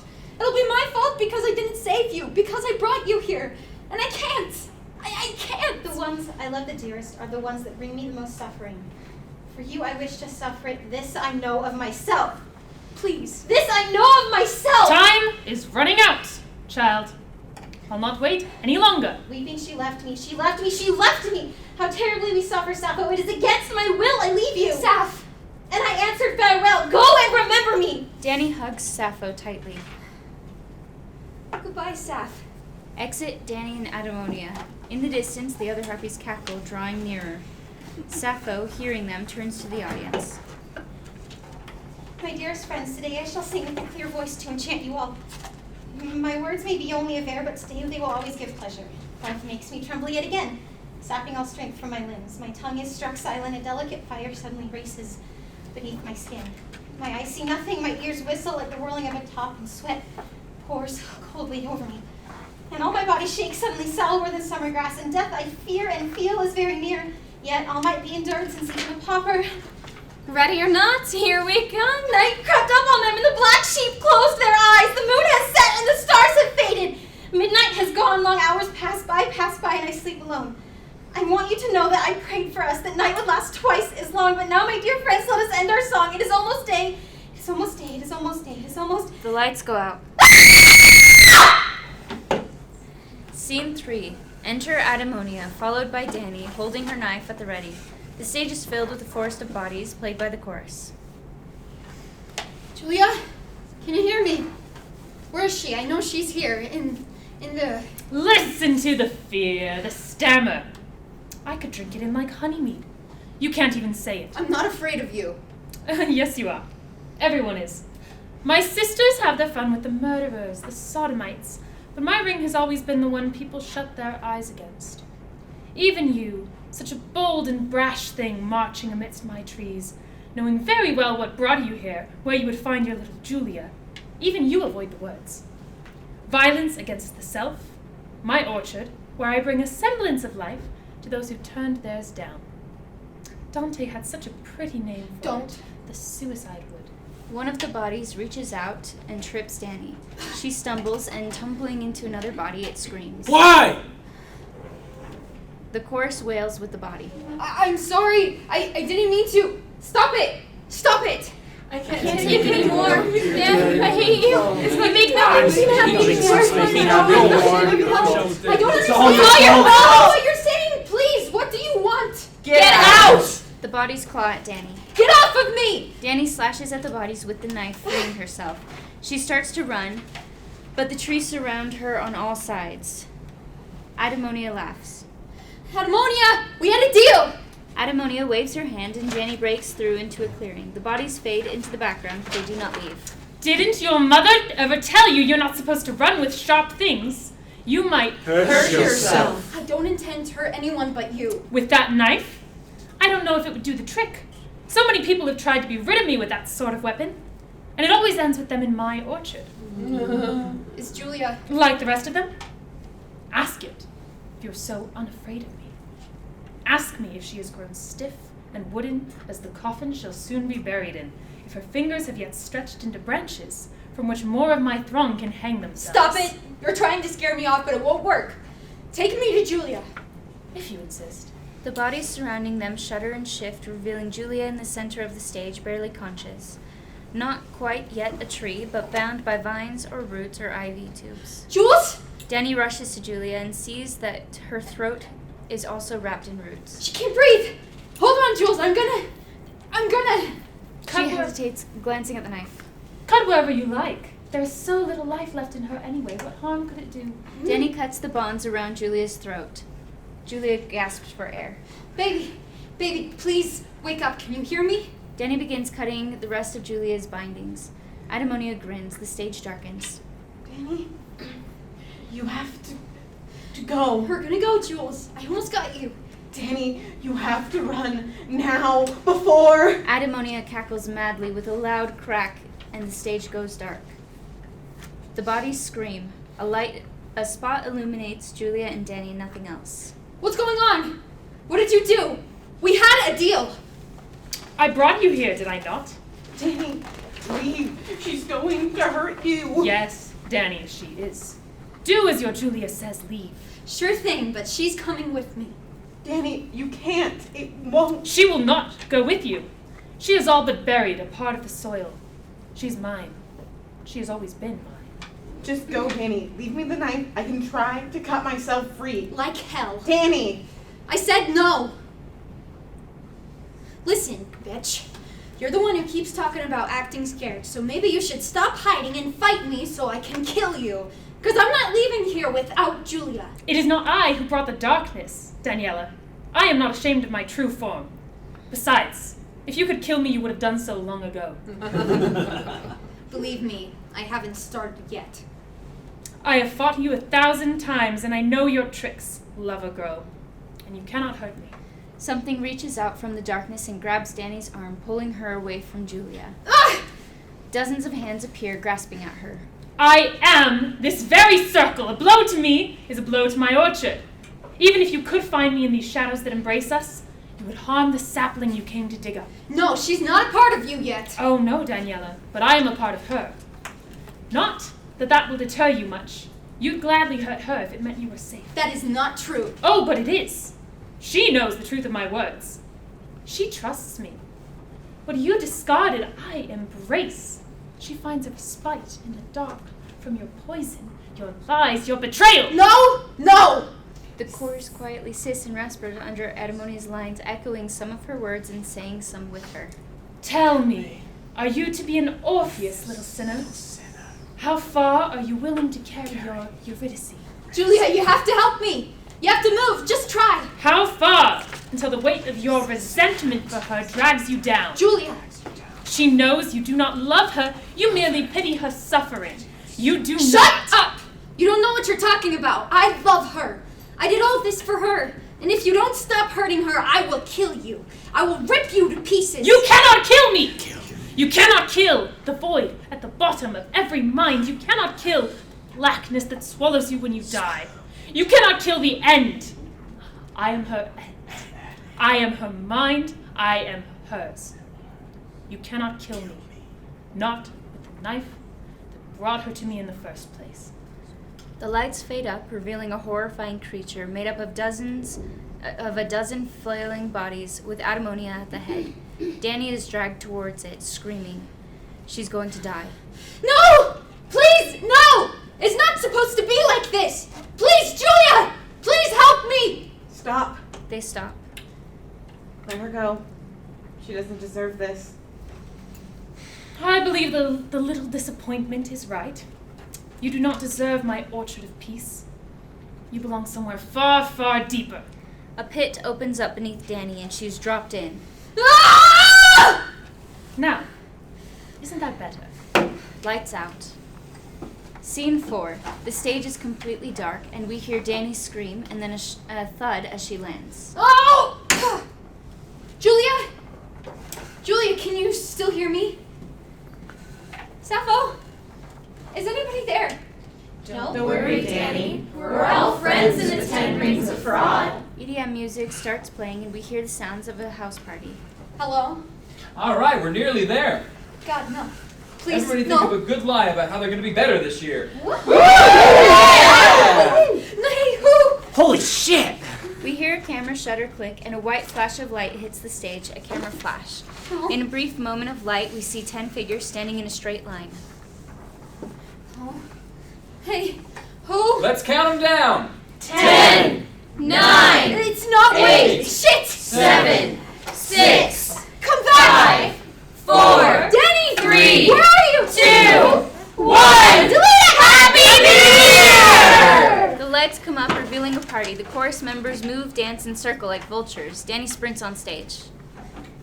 Who would have guessed Danny Two Shoes has a rebellious side? Don't you suppose your girlfriend and you are wanting a little company? I think it's adorable. Who knows? You might even win cutest couple in the yearbook. I'm begging you. You can't do anything with that picture. Hey, I hear you. Tell you what, $100 cash, your reputation stays spotless. Please, they're gonna get what's coming to them. We all know exactly where that lifestyle leads you. Danny, hey, listen, I don't know if you've heard, but I'm running for student council, and personally, I think it's totally great that you're, out and proud now. I actually was thinking of starting a I don't care. I think it's disgusting. I mean, like, I've kissed girls before, but it was like a joke, like for spin the bottle or whatever. The thief pulls Danny's cell phone out of her back pocket and gives it to the gossip monger, who starts going through it. Danny doesn't notice. If I were you, I'd just deny the whole thing. You don't want people thinking you're gay for them around here. You've heard of honor killings, right? Leave me alone. I found the dad's number! What? Oh, he should know what Danny's up to, don't you think? No, give it back! Danny rushes for the phone, but her path is blocked. Hey, listen, Danny, you don't need to rush off. Don't worry, no one here is going to tell anyone. Like hell. Exactly. He responded to the photo! What? Holy shit, Velasquez is gonna be dead in the morning! Why would you? What's wrong, Danny? Didn't your parents know? Or are you a liar? Liar, liar, liar, liar. Oh no, this isn't happening. This isn't real. This isn't real. Hey, where's the other one? Still upstairs. Someone should make sure she's not too lonely up there. Oh, Julia! This isn't happening. This isn't real. You remembered to tell her goodbye, didn't you? Since the last time you saw her. Say goodbye, Danny. Stop! Leave her alone. That's not what you said, remember? Stop! You didn't say anything. You just froze. No! Maybe you feel more at home out in the cold. Please! Down where hell has frozen over. With a click, as though a channel has been changed on a television, the music stops, the lights go dark, and the stage is silent. In the center of the stage, discarded, a phone lights up, buzzing with an ignored phone call until it goes to voicemail. You've reached Danny Velasquez. I'm probably busy listening to Dusty Springfield on repeat or stuck hyper-fixated on an English assignment. Leave a message. A beep, static. Daniela, answer me now! Another beep, another buzz as the phone rings. You've reached Danny Velasquez. I'm probably busy listening to Traitor by Olivia Rodrigo on repeat or stuck staring into a mirror and pondering all the reasons I should never have been born. Leave a message. Hi, Another Daniela. beep. More static. Hi, Daniela. Danny, this is Julia's aunt, Jillian. Julia, I'm at St. Peter's General Hospital in the emergency room, and I just know she would want you to be here if you could come, please. They're saying we might. I can't do this. I can't do this. Another beep, another buzz. You've reached Danny Velasquez. I'm probably busy listening to the tortured screams of the damned on repeat or stuck in the ice of the Coxodus River with the worst souls of the ages. Leave a message. Another beep, broken, glitchy, demonic, static. The Emperor of the Kingdom of Agony, with his 6 eyes he wept, and down 3 chins gushed tears and bloody foam. Speak of it. The recording glitches out. Scene 5. Danny is on the floor at the foot of a throne. It's backlit and we cannot make out who is sitting on it. What is this place? The final circle of hell.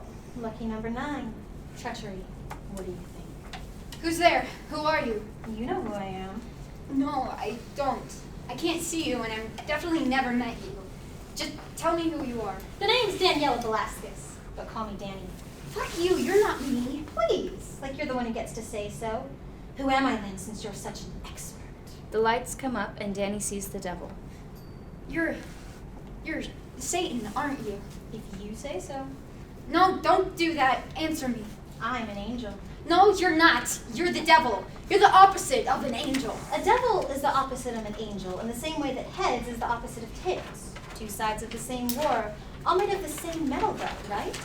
I'm getting really fucking sick of these riddles. It wasn't a riddle. No one here has been speaking in riddles. All anyone's tried to do since you crossed the Acheron is get the message through that thick skull of yours, but you just don't listen. And what message is that exactly? It's your little girl playing knight in shining armor. That you were never going to rescue Julia, that it was your own mistake that got her killed, and that you need to accept that and deal with the consequences. I am dealing with the consequences. All I ever do is deal with the consequences. What do you think I'm doing here? Failing. Failing to save her, failing to redeem yourself, failing to clean the bloodstains off your conscience. You're not dealing with your mistakes, Danny. You're erasing them. That's not what I'm doing. What the fuck do you know about it? Everything. I know it's in your head, Danny. Ego, anger, and so much shame. You might as well be drowning in it. It's pathetic. Oh, you're going to talk to me about anger? About ego? You're Lucifer. You're so self-obsessed you tried to destroy heaven because you weren't getting enough attention from your dad. I'm self-obsessed? Who's the one who walked into the underworld demanding the fabric of the universe to bend around her, Danny? Who was so concerned about her own perfect little life that someone died over it? That's not fair. Nothing is fair. The world, the universe, God isn't fair. And don't start throwing rocks from your glass house of daddy issues, Daniela. You're broken enough as it is. Shut up! That's not the same. We don't compare. It's not the same. Tell me then. Why did I fall? Because you're pure fucking evil. Oh, that's low-hanging fruit. Any child could call the devil evil. You can do better than that. Because you were sad you weren't God's favorite anymore? I was never his favorite. You think someone like me would ever be their father's favorite? Try again. Why am I here? I don't know. Because you didn't want to live under his thumb anymore? Because you hated knowing that you weren't good enough for him? Because you realized you'd never be good enough for him? That you'd rather be in literal hell than constantly be walking on eggshells and giving up freedoms in an attempt to get love from him that was never going to come? You're here because you're a traitor. This is treachery. You're here because you fucking belong here. Now tell me again how different we are. Enter mother and father out of Danny's view. Declare again, as you have declared to everyone you've met, that you do not belong in hell, that you are the hero of your story just like I was the hero of mine. Tell me you're innocent. Stop it! I don't care if you think I'm guilty. Is that so? And yet I'm the king of this court as well as judge and executioner. Daniela Velasquez, you stand accused of lust, wrath, fraud, and treachery. The damning evidence, a picture of you kissing one Julia March on New Year's Eve. I never expected this sort of behavior from you, Danny. What? No, not this. For the benefit of the jury. How could you do this? To us, to yourself? Your mother asked you a question. I can't give you an answer to your bullshit question. I don't have one. Don't you dare use that language with me. Do you think you get attention? Or did you just want to show off how little you care about your integrity in my goddamn name? You weren't supposed to see it. I'm glad we did. If it wasn't for attention, then why didn't you tell us you were struggling with this? Don't let her off like that. She is not struggling with anything. This is a choice. Sin is always a choice. We should have just kept you away from that girl. Julia, you think this is her fault? No, it's not anyone's fault but yours. And it's past time that you realize your actions have consequences. Consequences? We can't have this sort of behavior in our household, Danny. You're kicking me out? I'm sorry, sweetheart. You can't! I can do whatever I want in my house. I wish you'd just come to us with this. We could have sent you somewhere. There are places that help with this sort of thing. I'm not paying money for her to go to some namby-pamby pray the gay away camp. I want her out of my house. I don't have anywhere else to You go. should have thought about that before. I'll be better. I'll do better, I swear. Please, don't. Go pack your things. No. I said go, now. Dad, please. You have no one to blame for this but yourself. Blame Julia. What? It's her fault. I'm not gay. I'm not gay. I don't even like hanging out with her, but she scares me, and she forced herself on me. And I didn't want to make her mad, so I went along with it, and then someone took a picture. Are you lying to me? Danny looks around and looks at the devil, who smiles and exits. No, it's the truth. I'm calling the police. No, don't. Keep your mouth shut, Daniela. You've already done enough damage by going along with this. Either that girl is punished or people will get the idea that you wanted it. I can't imagine what they're already saying. Do you think there's still time for us to get ahead of it? Those harpies at church will rip me to shreds come Sunday if they hear. Exit mother and father. I hate you! I hate you both so much! Why can't you just care about me? Why have you never once cared about me? Julia is the only one who's ever loved me. And I threw her away for you. And you still don't. You still don't. I have tried so hard to be good, to be what you needed me to be, for so long. And at the moment I try to make something for myself, something that doesn't hurt, that makes me feel like something other than yours. Enter quietly the chorus. They sit around the stage, watching Danny sympathetically. She didn't see them. My whole life is for someone else's benefit. Some audience. Someone's always watching, judging my worth, my place. If it's not my parents, it's kids at school, or people at church, or God, or Saint fucking Christopher. I'm not my own person. I'm theirs. Their daughter. Their disciple. Their hero. And if I'm not the hero, I'm the villain. I have to be. All I've ever done is hurt people, disappoint people, abandon people. If I stop making up for it, stop being what people need me to be, then all I am is my mistakes, and I can't. I don't want to do it anymore. I don't want to know that everything I do, every single slip up, every little stolen happy moment is being weighed against me. I don't want to feel responsible for everyone else's happiness. I don't want to be the hero. Please, I don't want it. She weeps. Enter Peter. Father, if thou be willing, remove this cup from me. Peter? So, Danny? What are you doing here? I come to this circle on occasion to chat with an old friend of mine. And I heard you, crying to the heavens. I am no angel, but you did call me a saint. So, I thought perhaps I would do if God wasn't answering. But I thought you were in the sixth circle. I was. It's where I spend quite a lot of my time, but I come and go as I please. If you come and go, why come to hell at all? God may have forgiven me, but I have yet to forgive myself. Isn't that why you're here too? I'm here for Juliet, not myself. Ah, right. You're tirade about being responsible for everyone's happiness, about how you no longer wish to be the hero. I heard it. Are you going to chastise me for falling asleep next? What? Forgive me. For I am sorry, I know it is very painful. And yet, I have to laugh. Why? What's so funny? Danny, I was at the side of Christ, the Savior and the Redeemer, for more miracles than I care to put a number to. And even still, I have never met anyone with more of a Messiah complex than you. It's just funny. Messiah complex? Yes. Didn't you hear yourself?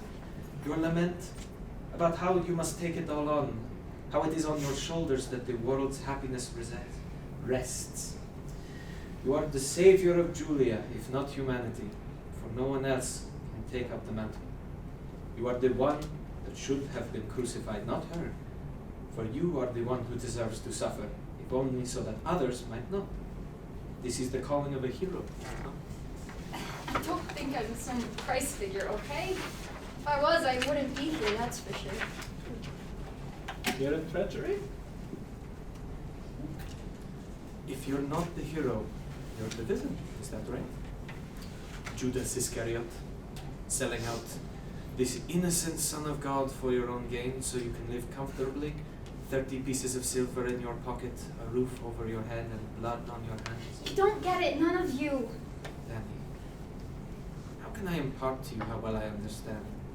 How well I know your torment, caught between needing against all odds to rescue the one I love, certain that they are worth too much to be allowed to suffer, swearing up and down that I would defend them upon pain of death, only to betray them, to feign ignorance of his love to the first person who asked, because I was frightened that I would be punished for loving him. You are one of them too, they said. No, I am not, I told them. You are not the villain, Danny. Protecting yourself, caring for yourself, keeping yourself safe and okay is not the same as betraying someone. But she's dead because of me. All I do is make things worse for her. My parents, for everyone. Everyone's miserable because I can't just do the things I'm supposed to. No. The choices they make are not yours. Their burdens are not yours to take from them. This is not Gethsemane. Their suffering, as much as you wish to relieve it, is not always yours to relieve. Take my word for it, I beg you. It's so much easier than learning the lesson yourself. Danny sobs and Peter embraces her. You are not a traitor. You are not a savior. You are not the devil or a mythic hero or a monster or someone who slays them. I know it is easy to believe it. What am I? What am I supposed to be? You are a child. You are a fighter and a lover and a daughter and a friend and a girl who is doing her very best to battle things she will never truly defeat. You are Daniela Hosanna Velasquez. No, don't. And you find it hard to do things that are asked of you. You find it hard not to help, not to try your hardest, make things easier for people you care about, and that is admirable. But Danny, you must make sure to care about yourself too. I want to. I try. But it's so hard. You've done harder things, haven't you? See where you are. See how far you've come and all you've beaten. There is a line at the end of Inferno, from Virgil to Dante. Why must you hesitate? Why is your heart so full of fear? Why haven't you your daring, your courage? Rise up on your feet. The road is long and the way is terrible. Please don't. I'm getting so sick of Dante. How about Milton then? Paradise Lost. How the hell leads up to light? That's only half the quote. Focus on the light, Danny. Forget the rest and focus on the light. Exit Peter. The chorus remains. Does the jury have a ruling? Enter the devil. Are you sure you'd want to hear their decision? I'm done running from who I am. Fantastic. I was beginning to think you would stay on your high horse forever, but you understand finally why you could never be forgiven, why you were always going to fail. They kneel and tilt Danny's chin up. It's tragic, really, in the old Greek sense. You like Greek things, don't you? You wanted to be Orpheus. Except better, of course. You'd succeed where he failed. He was weak, foolish, looked back just when he needed to keep going. But you're so much smarter than him. Danny wouldn't turn her head, right? Danny turns her head away from the devil. The problem is, Danny, that you had it all wrong. Orpheus didn't fail because he looked. Some single, simple thing that could have been avoided. He failed because he was always going to look back. The same inability to listen that doomed his Eurydice the first time was certain to doom her a second. Just like me. Just like you. You couldn't put down your expectations. You were so sure you knew how this would go that you didn't stop to take a good hard look at yourself in the mirror. Does the jury have a ruling, or can I still plead my case? Plead your case? What's the point? We all know you're guilty. I want to confess. Oh, there's that good little church girl in you. All right, then. Your testimony, if you will. I, Daniela Velasquez, stand condemned for lust, wrath, fraud, and treachery. Yes, get on with it. I'm guilty of lust. A girl in my class was reading a book on ancient Greek poems one day, and I asked her which of the poems was her favorite. When she answered, it was with a voice like a siren on the wide dark sea. I'd never wanted anything as much as I wanted her. She kissed me after a party with nearly enough alcohol to fill the Mediterranean, and I kissed her back. And a week later I did it again, and then again, until I couldn't think of her without wanting her to take me away. And do you repent? No. Excuse me? I don't repent. I don't regret it. Loving her, holding her, kissing her, it was never wrong. It was never wrong. Treating it like it was only ever hurting her and me. I'm not gonna do that anymore. You expect me to forgive you for something you won't even repent for? I don't want you to forgive me for it. I confess it and nothing more. This is a waste of my time. The devil starts to leave. I'm not finished. Danny stamps her foot in fury, and the chorus steps forward, blocking the devil's exit. I'm guilty of wrath. I can't sit through a single conversation with my dad without my blood boiling. I hear the things people whisper about me in school, the things they say about Julia, about both of us, and the things they say to our faces. I want to throw them through the fucking wall. I have so much anger, so much resentment. And do you repent? No! I am allowed to be angry. I won't be made to feel guilty for acting hurt when others hurt me. I won't be made to feel guilty for fighting back. What is the point of this? Why make me listen to you confess that you haven't done anything wrong? I did do something wrong. At some point, I stopped being angry at myself that they were hurting me, and I started being angry at myself. I started blaming myself. Because you are to blame, and still you deny responsibility. No, I am not responsible for the things that they did to me. Only for what I did. And what is it you did? What, if anything, do you hold yourself accountable for? I lied! I lied to everyone. I lied to my parents about being gay. And I lied about Julia. I betrayed her. I hurt her. I was a coward. I let her suffer so I wouldn't have to. And for that, I do repent. Do you think that matters? Did you feel sorry? Somehow that's enough to make it all better. You still don't deserve forgiveness. Maybe not. Maybe she won't forgive me. What I did to her was horrible. But if anybody is going to forgive me, I want it to be Julia. She's the one I've wronged. Not you. Not my mom, not my dad, not any of the assholes at school or at church. I don't need any of you to forgive me or absolve me or acquit me or whatever you would want to use.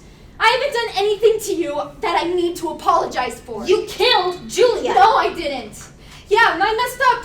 Yeah, I hurt her in so many ways. And maybe if I hadn't, she wouldn't have didn't kill her. You're still responsible. It's still your fault. You cannot, will not be forgiven for it. I do not forgive you! I forgive you, though. What? I forgive you. For being selfish. For betraying everyone. Shut up. No, you don't. For wanting to be loved. I forgive you. I don't understand. That's okay. I don't really need you to. She marches over to a member of the chorus, grabbing their hand and pulling them out of the throng. It is Virgil. Help me. Please. No, you failed. There is nothing else you can do for her. You're right. I can't help her while I'm still in this pit. But I'm not staying. She pulls another member of the chorus out of the throng. It is Rosary. She hugs Danny, then takes the hand of another, who pulls out another, who brings another. They are Goldfinch, Francesca, and the Florentine. There is no way out of this place. There is no final circle. Then end. You can't go backwards. There is no path, no guide, no ferry to the end of the line. Obviously, I missed the ferry. One by one, the chorus reveals familiar faces. The pirates from Wrath, the poets from Limbo, playthings from Lust. Some swarm the devil. No, let go of me. You can't do this. You can't let her stop. Will you take me? No, please don't leave me here. You know something? I don't think you're actually trapped in this place at all. You really should stop to take a good hard look at yourself in the mirror. You might learn something. The devil is dragged off stage. As they exit, the lights dim, leaving only one light over the throne. The remaining chorus members lift Danny onto the throne and help her scale it towards the light. She reaches up and grabs something we cannot see. Lights down. Scene 6. Lights up on the suicide wood. Julia is still bound. Adamonia looms over her. Look at the state you are in. You are withering away, decaying. I'm dead. And buried. Now you must make yourself useful if you can manage it. Sit up straight. Why? Your purpose is simple. It is the purpose of every fertile thing since Eve and Eden. Bear fruit, or look beautiful, or I will dig you up. I don't care. I thought dying meant I'd be done with you. You will never be done with me. I am all you have. All that could tolerate you. Annie said she loved me. She lied. What do you know? What rings more false? That she lied to you as everyone does, and spoke true to the rest of the world. Or that she, against reason, against all good judgment, somehow loved you. How could she love you? All she does is run away from you, abandon you. You were going to hurt her. Of course. I would hurt anyone who tried to deceive you, my dear. She was going to tear you up from your roots. She would have forced you to rely on her entirely. Aren't you grateful I prevented it? No. Be grateful to me! Julia's bonds tighten. It is only I that stands between you and the ravages of the rest of the world, your precious hero included. She was cold to you. The world was cold to you. I warmed you with the flames of the inferno. She vowed she would always defend you, and she lied. They all lie. It is only I, your sole companion, from cradle and grave to the rest, who tells you true. Yet time and again you deny me. For what? So you might extend a hand to one who would rather you die than touch her again? You should be grateful. It hurts. Please. Oh, I know, my dear. The truth can hurt. But I only wish to make you understand. Hush now. Stop your squalling. It's unbecoming. And it is so difficult to feel sympathy for an ugly thing. There, do you see? It is so much easier to accept things as they are. You are weak. You are a failure. You are unlovable except by me. Danny. She left you. Say it. She left me. She never loved me. Never wanted me. No one did. No one does. No, child. I want you. I will never leave you. The stage darkens. Adamonia fades out of view, and we can only see Julia. No. No, you won't. I'll never be free of you. I'll never go home. God, I never thought I'd be desperate to get back to that place. I just want to be safe. I want to be home. Enter Danny. Okay, let's get you home. Danny? You shouldn't be here. I don't want you here. I'm getting you out of this place. I don't want you to. I don't. Leave. Do you want to stay? I don't know. No. Then I'm going to get you out of here. No. I don't want her to hurt you. All I do is hurt you. Hey, look at me. If you want me to go because you're angry with me, because you hate me for betraying you and running away from you, and being a total coward and an awful girlfriend, if you want me to go because being here is painful for you, then I won't stay. But first, I have to tell you how sorry I am. Ha! Danny, there's no time. I don't care. I don't care about her, okay? I care about you. And I'm so sorry, baby. I ever pretended otherwise. I'm so sorry. I love you so much. And I'm not going anywhere this time. I promise. Danny pulls out the butterfly knife. Don't. You can't fix it. You can't kill her. I know. I'm sorry. I shouldn't have tried to. I'm not any stronger than you, as much as I like to pretend to be.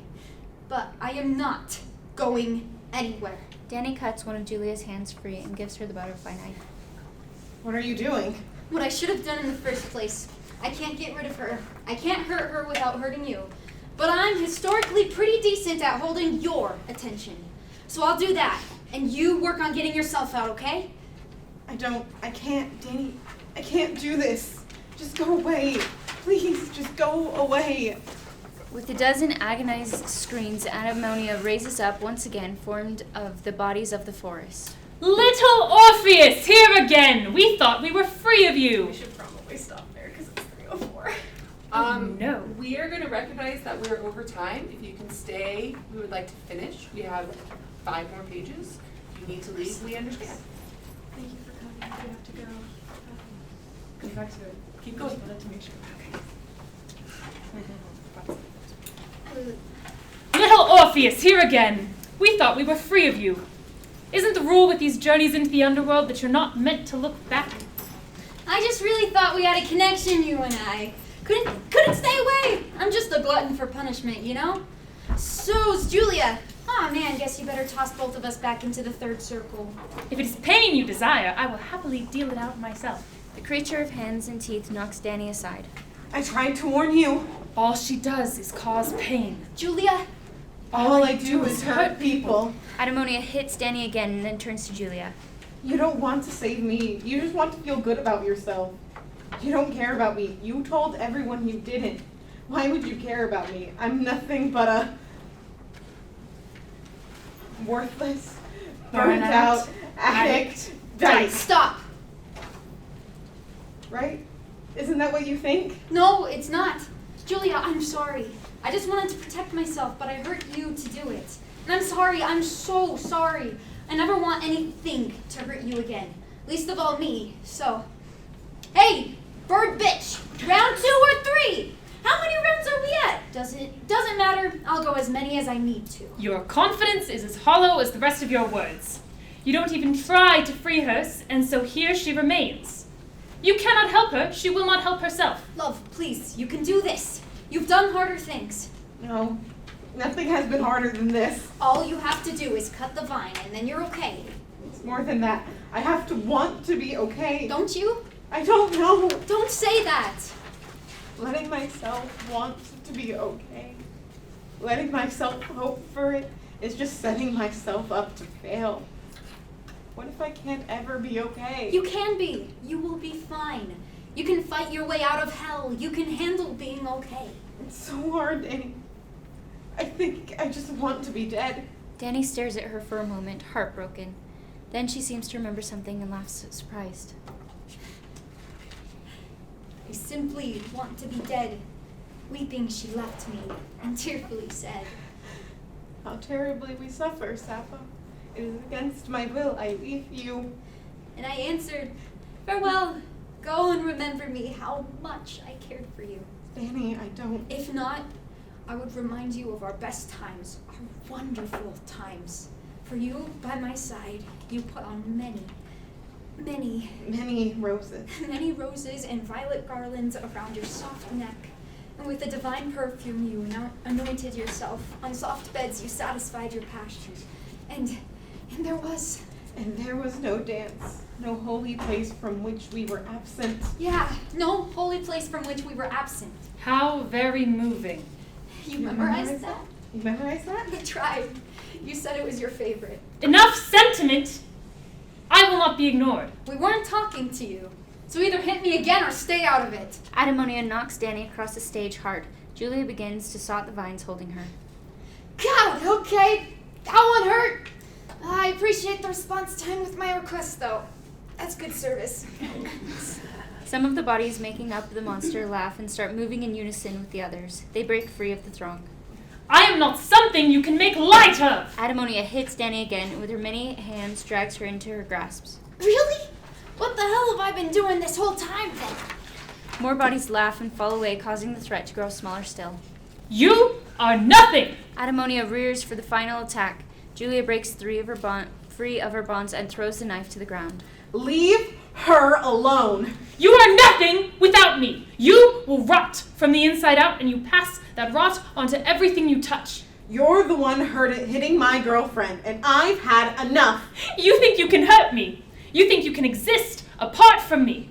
I think this metaphor has gotten fucking old.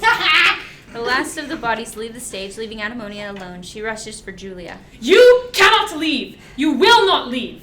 You will not leave your little plan. That's what you sound like, you idiot. I will not be mocked. I will not be mocked. Stop it. Stop it. Stop it. Shut up. You're an ugly, stupid, and nobody likes you. Shut up, shut up, shut up. Julia ignores them and helps Danny up.